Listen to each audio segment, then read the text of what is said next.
বাংলাদেশ থেকে পালিয়ে যায়, তখন কিন্তু তার শেষ প্রাণটাকে ছিল সংখ্যালঘুদের উপর আক্রমণ। দেখাতে যায় যে বাংলাদেশে আসলে একটা ইসলামী বিপ্লব হয়েছে এবং বাংলাদেশের মুসলমানরা যত এখানে হিন্দুরা আছে তাদের সবাইকে এখন বিপদে ফেলবে, তাদের কোনো নিরাপত্তা বাংলাদেশে নাই। আর এই পুরো প্লটটা নির্মাণ করেছে ভারত। ভারতীয় মিডিয়া 5 আগস্টের পর থেকে যেভাবে বাংলাদেশের সংখ্যালঘু প্রশ্নটাকে সামনে এনে উঠে পড়ে লেগেছে, সেই ধরনের কিছুই বাংলাদেশে হয়নি। এবং আমি মনে করি যে বাংলাদেশে যে বর্তমানে অন্তর্বর্তীকালীন সরকার আছে, এটা তাদেরই একটা দায়িত্ব ছিল ক্ষমতা আসার পরপরই সারা পৃথিবীর কাছে এই বিষয়গুলো জানান দেয়া এবং ভারত যে প্রপাগান্ডা চালিয়ে যাচ্ছে তাদের মিডিয়ার মাধ্যমে, তাদের সরকারের মাধ্যমে, এই বিষয়টা সারা পৃথিবীর কাছে পরিষ্কার করা তাদের পক্ষ থেকে খুবই জরুরি ছিল। কিন্তু সরকার তারা কিন্তু একটা দুর্বল অবস্থান দেখিয়েছিল, তারা বারবার ভারতকে ছাড় দিতে চাচ্ছিল। এখনো পর্যন্ত আওয়ামী লীগের যারা দোষর দেশের মধ্যে রয়ে গেছে তাদের কোনো ধরনের বিচার হয় নাই, এখনো পর্যন্ত তাদেরকে গ্রেফতার করা হয় নাই। যদি আজকে তাদেরকে গ্রেফতার করা হইতো তাহলে আজমল নাসিরের লোক কিভাবে করে ইসলামের পিছনে কলকাঠি নাড়ে? তাদের তো এখন জেলখানায় থাকার কথা ছিল।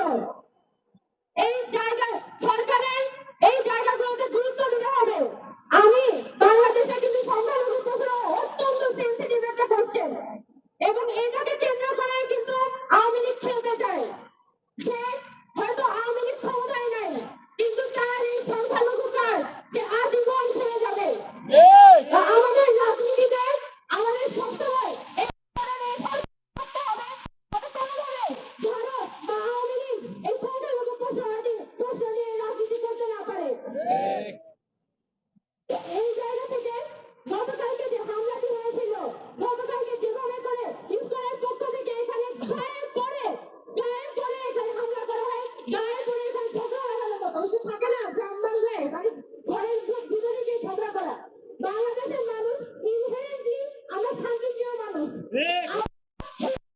ঝগড়া বিবাদ পছন্দ করি না, কিন্তু যেভাবে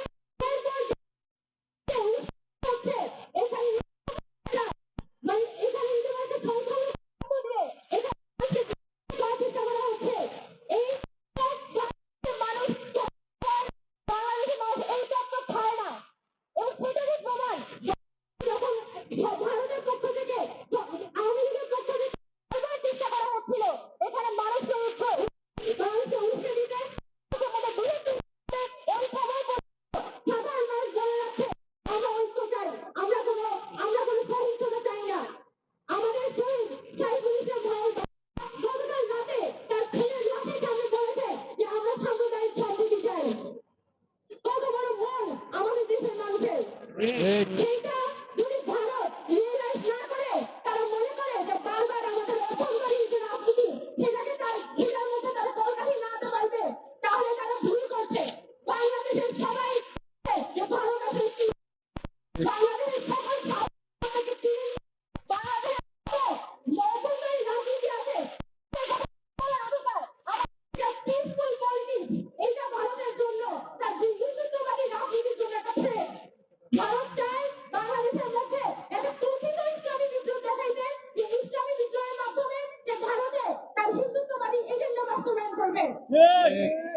তো আমাদের সকলকে, আমাদের সাধারণ মানুষকে, আমাদের বাংলাদেশের মানুষকে ঐক্যবদ্ধ থাকতে হবে। যখন শেখ হাসিনা চেষ্টা করেছিল শেষবারের মতো সংখ্যালঘুদের উপর আক্রমণকে দেখিয়ে সারা পৃথিবীব্যাপী একটা আলোড়ন তৈরি করতে, তখনও কিন্তু আমাদের সাধারণ মানুষ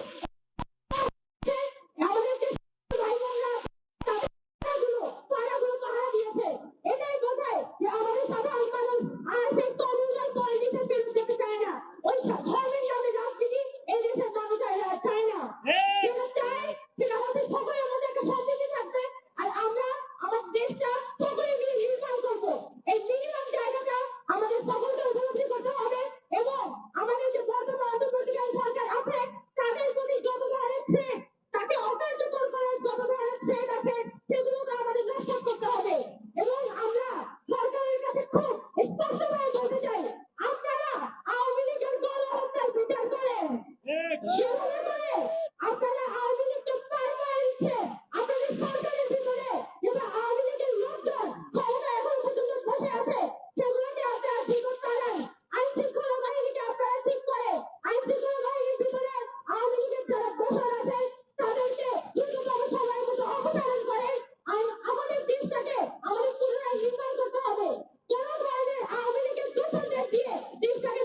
কথা আর বাড়াবো না, কিছু কথা বলার ছিল সেগুলো বলে আমি আমার বক্তব্য এখানে শেষ করছি। ধন্যবাদ।